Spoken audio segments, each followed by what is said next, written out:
সে অনেক বছর আগের কথা। এক বনে বাস করত এক শক্তিশালী সিংহ, যার নাম ছিল সিংহরাজ। সে ছিল বনের প্রকৃত রাজা। তার গর্জনে বন কেঁপে উঠত। হুক্কা হুয়া, আরে কেডা রে, কেডা বনের মধ্যে ঘুমাচ্ছে? ওরে মারে মরছি, এদিকে সিংহ মামা। কেডা রে, আমার ঘুম ভাঙালো। শয়তান শিয়াল, তোর এত সাহস, তুই আমার ঘুমের মধ্যে ডিস্টার্ব করিস, তোকে আজকে খেয়ে ফেলবো। বনের রাজা সিংহ, মাফ করে দাও, মাফ চাই। আর কোনোদিন তোমার ডিস্টার্ব করব না, মাফ করে দাও প্লিজ। ঠিক আছে, তোকে মাফ করে দিলাম, কিন্তু আমার একজন সহকারী লাগবে। তুই আজ থেকে আমার সহকারী হবি, আমার শিকারে সাহায্য করবি। উস্তাদ, ডানে যান, শরীরটা পালালো। বস, তাড়াতাড়ি ধরেন, চলে গেল। বলদা সিংহ আমার কথাই চলে, আমি তো আসল রাজা।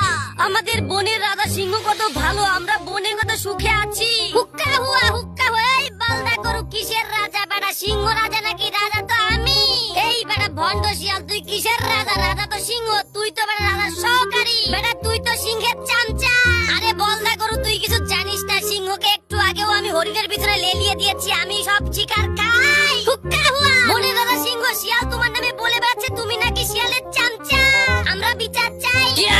শয়তান শিয়াল, তুই কোথায়? তোর হাড্ডি গুটি ভেঙে ফেলবো, তাড়াতাড়ি আমার সামনে চলে আয়।